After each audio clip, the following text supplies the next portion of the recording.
hingga hari ini, hingga mereka membacakan tuntutan dengan teganya 10 tahun tanpa ada kelengkapan, kejelasan dari dakwaannya itu. Tidak ada ijazah aslinya Jokowi, itu tidak ada, nggak pernah diperlihatkan di sini. Padahal itu yang kita minta. Maka bagaimana mungkin logikanya diteruskan menjadi tuntutan 10 tahun?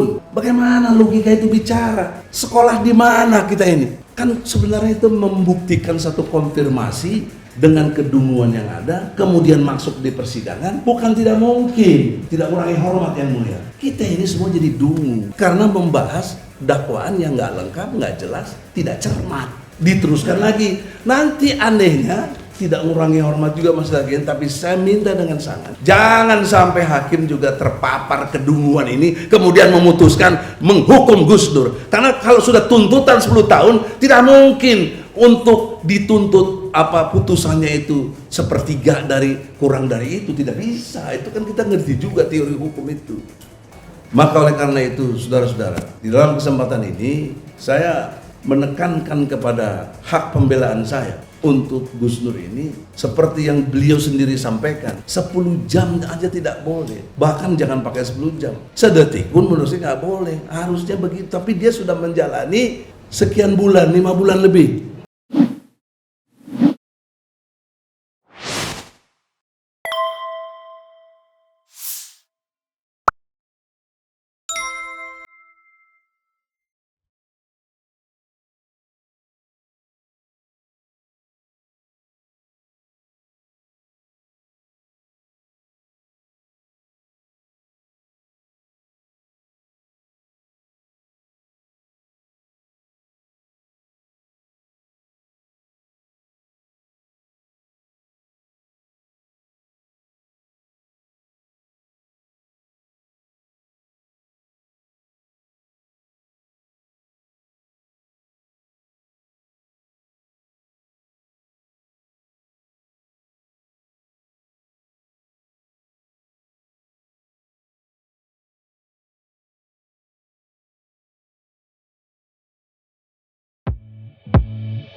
Izin yang mulia, dilanjutkan oleh rekan kami.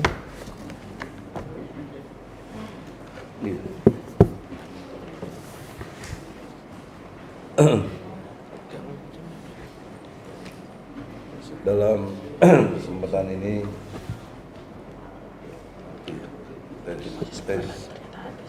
saya lanjutkan dalam paparan saya sendiri yang berbasis ada di sini.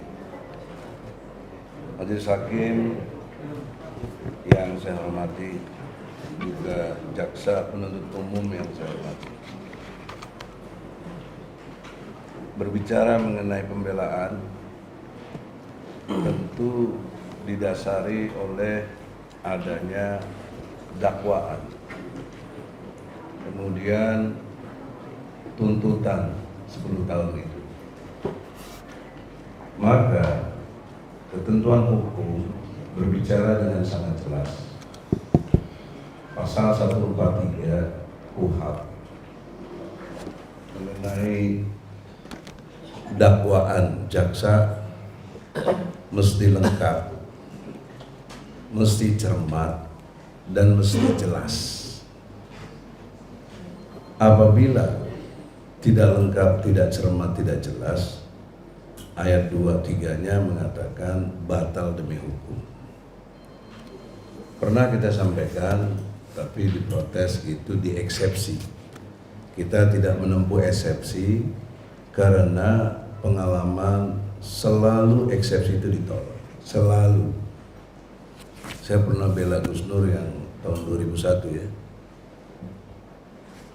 Oleh karena itu kita menempuh jalan terus, karena kita juga ingin tahu endingnya sampai bagaimana persidangan ini. Di dalam konteks yang kita lihat semua, fakta sudah berbicara di persidangan. Data-data pendukungnya juga sudah berbicara dengan jelas. Maka kita perlu gunakan logika. Sekalipun tidak pakai iman, Saudara Gus Nur, ya. Karena Anda menambahkan satu item iman. Itu penting buat kita yang beriman kepada Allah. Tapi bukan banyak juga orang yang tidak beriman. Sesungguhnya kalau fakta dan logika digabung dengan data-data yang ada, dipikir secara objektif, sistematis, toleran, jujur, benar, adil, walaupun dia nggak beriman, akan sampai kepada nilai-nilai keadilan itu sendiri. Jadi pertanyaan seriusnya dalam konteks pembelaan ini pada jaksa, pada majelis hakim, apakah kita tidak menyaksikan, apakah kita tidak mengalami, apakah kita tidak melakukan perdebatan yang sangat serius tentang dakwaan jaksa yang tidak lengkap, tidak jelas, ya. Khususnya dikaitkan dengan ijazah palsunya Jokowi. Hingga hari ini, hingga mereka membacakan tuntutan dengan teganya 10 tahun tanpa ada kelengkapan, kejelasan dari dakwaannya itu. Tidak ada ijazah aslinya Jokowi, itu tidak ada, nggak pernah diperlihatkan di sini. Padahal itu yang kita minta. Maka bagaimana mungkin logikanya diteruskan menjadi tuntutan 10 tahun? Bagaimana logika itu bicara? Sekolah di mana kita ini?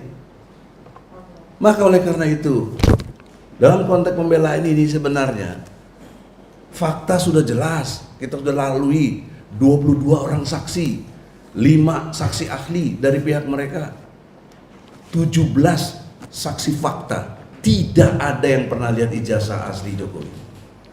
Ketika saya tanya dengan jaksa, ya, di depan persidangan, depan hakim, ketika maju ke depan, kenapa kok ajukan ijazah Jokowinya yang fotokopi walaupun ada legalisir? Ya kami terimanya dari polisi cuma begini.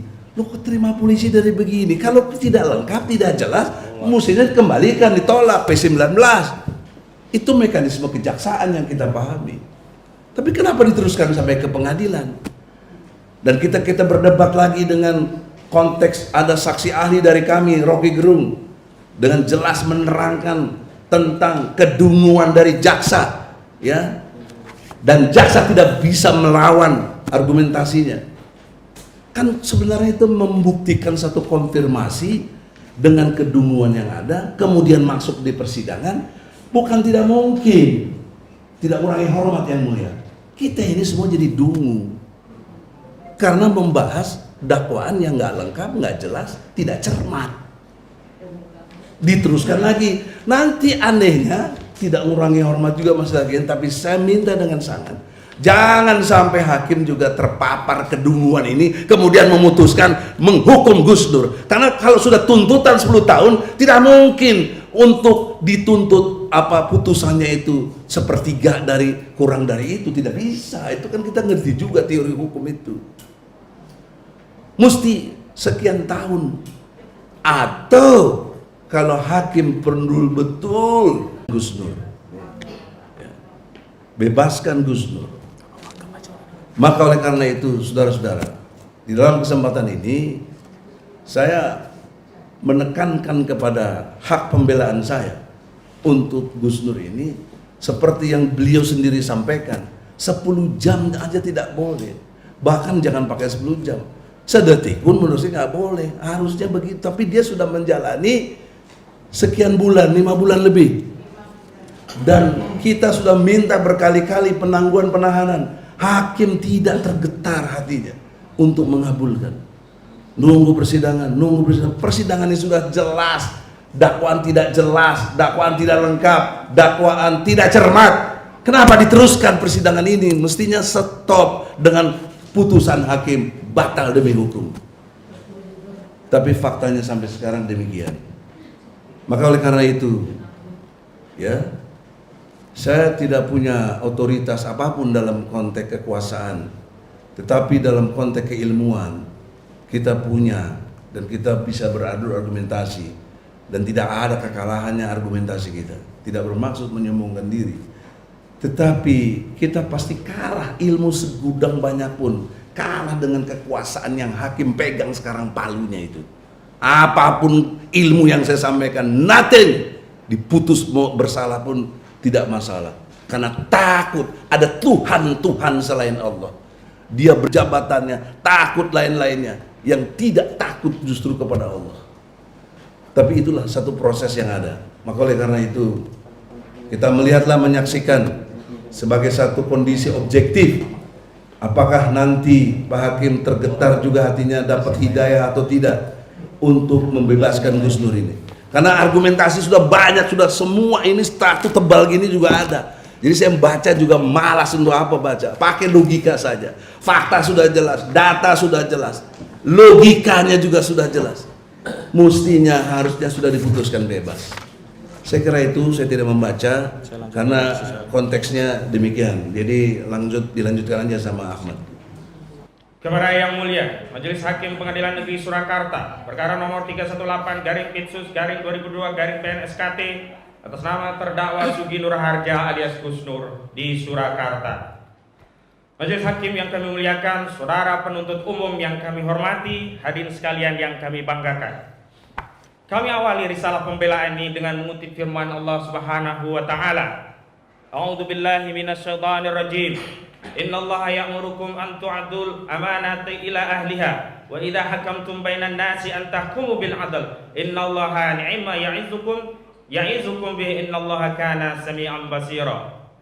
Sesungguhnya Allah menyuruhmu menyampaikan amanah kepada yang berhak menerimanya, dan apabila kamu menetapkan hukum di antara manusia, hendaknya kamu menetapkannya dengan adil. Sesungguhnya Allah sebaik-baik yang memberi pengajaran kepadamu. Sungguh Allah Maha mendengar lagi Maha melihat. An-Nur An-Nisa 58. Ya ayyuhalladzina amanu kunu qawwamina bil qisti syuhada'a lillahi walau ala anfusikum awil walidaini wal aqrabina iyakun ghaniyan aw fakiran fallahu aula bihima fala tattabi'ul hawa an ta'dilu wa in talu aw tu'ridu fa innallaha kana bima ta'maluna khabira. Wahai orang-orang yang beriman, jadilah kamu penegak keadilan menjadi saksi karena Allah, sekalipun terhadap dirimu sendiri atau terhadap kedua orang tua dan kaum kerabatmu. Jika dia yang terdakwa orang kaya ataupun miskin, maka Allah lah yang tahu kemaslahatan kebaikannya. Maka janganlah kamu mengikuti hawa nafsu karena ingin menyimpang dari kebenaran. Dan jika kamu memutarbalikkan fakta atau enggan menjadi saksi, maka sesungguhnya Allah Maha teliti terhadap segala sesuatu yang kamu kerjakan. An-Nisa 135. Ya ayyuhalladzina amanu kunu qawwamina lillahi syuhada'a bil qisti wa la tajrimannakum sana'anu qaumin ala alla ta'dilu i'dilu wa aqrabu littaqwa wa taqullaha innallaha khabirum bima ta'malun. Wahai orang-orang yang beriman, jadilah kamu penegak hukum keadilan karena Allah, menjadi saksi dengan adil, dan janganlah kebencian terhadap suatu golongan mendorongmu untuk berlaku tidak adil. Berlaku adilah karena keadilan itu lebih dekat kepada takwa, dan bertakwalah kamu kepada Allah, sehingga Allah Maha teliti terhadap apa yang kamu kerjakan. Qul amara rabbi bil qisti wa aqimu wujuhakum 'inda kulli masjidi wad'uhu mukhlisin kama bada'akum ta'uduna fariqan hada wa fariqan haqqan 'alaihim dhalalatu innahum takhadhu syayatina awliya'a min dunillahi wa yahsabuna annahum muhtadun. Katakanlah, Tuhanku menyuruhku berlaku adil, dan hadapkanlah wajahmu kepada Allah pada setiap sholat, dan sembahlah Dia dengan mengikhlaskan ibadah semata-mata hanya karena kepadanya. Kamu akan dikembalikan kepadanya sebagaimana kamu diciptakan semula. Sebagian diberinya petunjuk dan sebagian lagi pasti disesatkan bagi mereka. Mereka menjadikan setan-setan sebagai pelindung selain Allah, dan mereka mengira bahwa mereka mendapat petunjuk. Al-A'raf 29-30. Wa min khalaqana ummatu yahduna bil haqqi wa bihi ya'dilun. Dan di antara orang-orang yang telah kami ciptakan ada umat yang memberi petunjuk dengan dasar kebenaran, dan dengan itu pula mereka berlaku adil. Al-A'raf 181. Wa daraballahu masalan rajulaini ahaduhuma abakum la yaqdiru ala syai'in wa huwa kullu ala maulahu ay aman yu'ajjihu la ya'ti bi khairin hal yastawi huwa wa man ya'muru bil adli wa huwa ala siratim mustaqim. Dan Allah membuat perumpamaan dengan dua orang laki-laki, satunya adalah seorang bisu yang tidak mampu membuat sesuatu dan dia menjadikan beban penanggungnya. Kemana saja disuruh oleh penanggungnya itu dia sama sekali tidak dapat mendatangkan suatu kebaikan. Apakah sama orang itu dengan orang yang menyuruh membuat keadilan dan dia berada di jalan yang lurus? An-Nahl 76.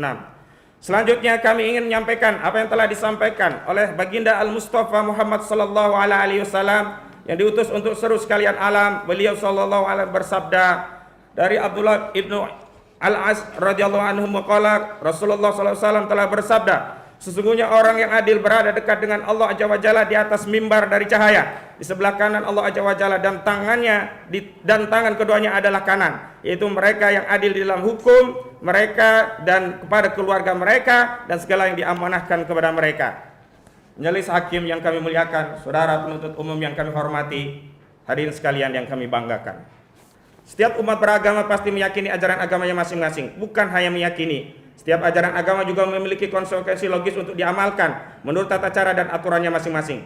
Dalam ajaran Islam, agama Islam, ada yang berkaitan dengan ibadah, ada pula yang berkaitan dengan siasah. Dalam hal kita menjalankan ibadah sebagai hak konstitusional yang diatur dalam Undang-Undang Dasar. Pasal 29 Undang-Undang Dasar 1945 menyatakan negara berdasar atas ketuhanan yang Maha Esa dan negara menjamin kemerdekaan tiap-tiap penduduk untuk memeluk agamanya masing-masing dan untuk beribadat menurut agama dan kepercayaannya itu. Berdakwah dalam ajaran agama Islam adalah ibadah. Perintah dakwah termasuk dalamnya tidak boleh diam ketika melihat kemungkaran. Dalam hal ini Rasulullah sallallahu alaihi wasallam bersabda, An Abi Sa'id Al-Khudri radhiyallahu anhu qala, sami'tu Rasulullah sallallahu alaihi wasallam yaqul, man ra'a minkum munkaran falyughayyirhu bi yadihi, fa illam yastati' fa bi lisanihi, fa illam yastati' fa bi qalbihi, wa dzalika adhaful iman. Dari Abu Sa'id Al-Khudri radhiyallahu anhu qala, dia berkata, aku mendengar Rasulullah sallallahu alaihi wasallam bersabda, barang siapa di antara kalian melihat kemungkaran, hendaklah dia ubah dengan tangannya, bila dia tidak mampu hendaklah dia ubah dengan lisannya, bila ia tidak mampu dengan hendaknya ia ingkari dengan hatinya, dan inilah selemah-lemahnya iman. Hadis riwayat Muslim.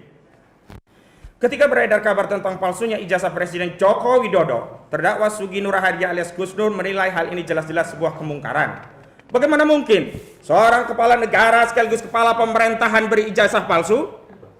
Jika hal ini benar, maka jelas ijazah palsu Joko Widodo adalah bencana besar sekaligus aib yang sangat memalukan bagi bangsa Indonesia. Aib yang bukan saja akan mempermalukan bangsa Indonesia di mata dunia, tetapi juga mempermalukan segenap rakyat Indonesia serta seluruh generasi penerus setelahnya. Bangsa Indonesia tidak boleh mewarisi legasi sejarah pernah memiliki presiden berijazah palsu. Karena itulah masalah ijazah palsu ini harus dituntaskan.